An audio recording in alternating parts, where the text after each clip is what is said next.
Buku ini bisa menjawab pertanyaan yang begitu banyak di luar sana. Apa yang membuat pesantren mengalami pergeseran makna di beberapa pandangan, khususnya pandangan barat mengenai pesantren? Mereka menganggap bahwa pesantren adalah ladang di mana berkembang biaknya para teroris.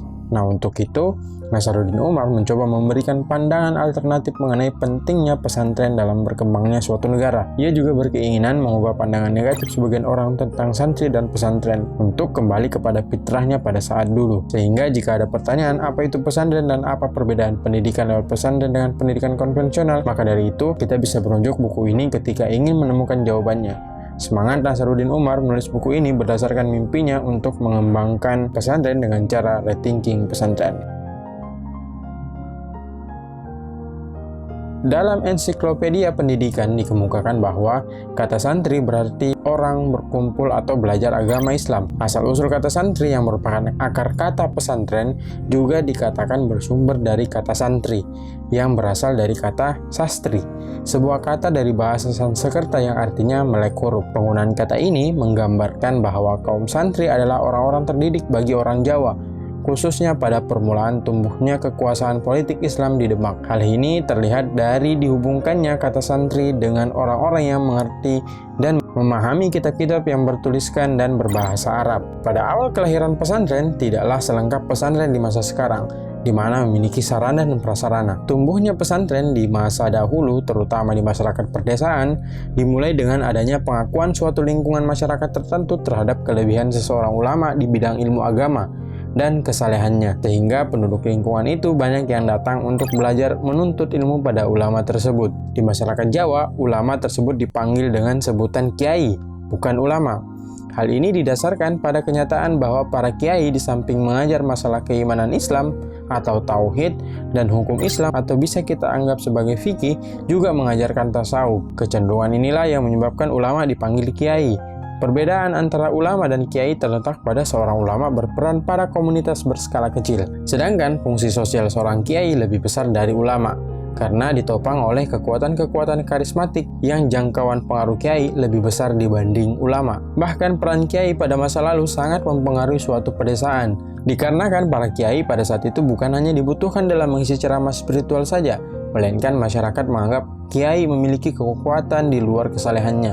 Ia sakti, tabib, bahkan dianggap sebagai konsultan serba ahli.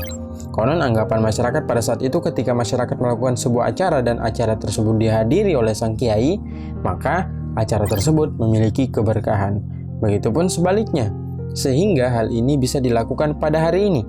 Meskipun ada beberapa yang mengatasnamakan ulama maupun kiai, tetapi tidak menggambarkan sosok seorang kiai ataupun ulama pada dirinya, melainkan menyeru kepada hal-hal yang membuat masyarakat terpecah belah.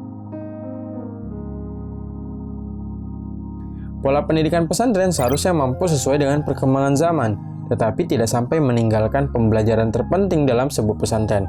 Mengapa pesantren juga harus meningkatkan pembelajarannya? Karena setelah keluarnya santri dan bergabung pada masyarakat, yang mana santri haruslah memberikan dampak perubahan yang dibutuhkan dalam masyarakatnya. Dan yang terpenting adalah tingginya ilmu seorang kiai itu berdampak pada anak ajarnya, dalam hal ini santri. Jika seseorang kiai tingkat keilmuannya rendah, maka akan berdampak kepada santrinya pula. Bagaimana jika seorang kiai terjun ke ranah politik? Penulis beranggapan bahwa ada beberapa sisi negatif ketika seorang kiai berpolitik. Yang pertama, sang kiai akan jarang di pondok. Yang kedua, politisasi agama. Yang ketiga, independensi seorang kiai. Jika seorang kiai berpartai akan dianggap tidak bebas dalam artian memiliki unsur kepentingan partai. Yang keempat adalah penyempitan otoritas. Dengan mengatasnamakan Islam, seorang kiai dapat membuat sebuah keputusan yang salah, meskipun ini tergantung dari sang kiai tersebut. Yang kelima, kepatuhan yang berlebihan. Dalam hal ini ialah murid-muridnya. Dengan patuhnya sang murid secara berlebihan ditakutkan akan menimbulkan konflik di masa depannya. Sehingga baik itu sang kiai ataupun santrinya haruslah dekat dengan masyarakat, baik itu partisipasi atau pelayanan terhadap masyarakat, agar anggapan miring terhadap pesantren bisa berubah seiring dengan berkembangnya zaman. Banyak contoh-contoh seorang kiai yang memiliki peran yang sangat penting, baik itu pada masa penjajahan maupun dalam hal politik. Sudah saatnya pesantren mengikis pemberitaan terhadap dirinya. kita tidak bisa menghentikan laju informasi beberapa oknum yang menjelekkan pesantren, karena bad news is a good news. Mengembalikan pandangan masyarakat terhadap orang-orang pesantren bisa kita mulai saat ini juga. Begitupun juga para santri. Dalam hal pendidikan haruslah mengalami peningkatan. Tidak belajar semata dalam ruang lingkup agama saja, baik itu fikih dan akidah, melainkan ilmu dalam bersosial dan berpolitik, karena akan ada saatnya seorang santri akan berbaur dengan masyarakat. Banyak ulama-ulama yang berasal dari pesantren yang bisa kita contohi, misalnya Syekh Nawawi Al-Bantani, Syekh Yusuf Al-Makassari, Kiai Soleh Darat, Kiai Hashim Asy'ari, dan terakhir adalah Kiai Haji Abdurrahman Wahid yang menjadi presiden, yang mereka kenal sebagai tokoh inklusif, moderat, dan terbuka. Ada pertanyaan?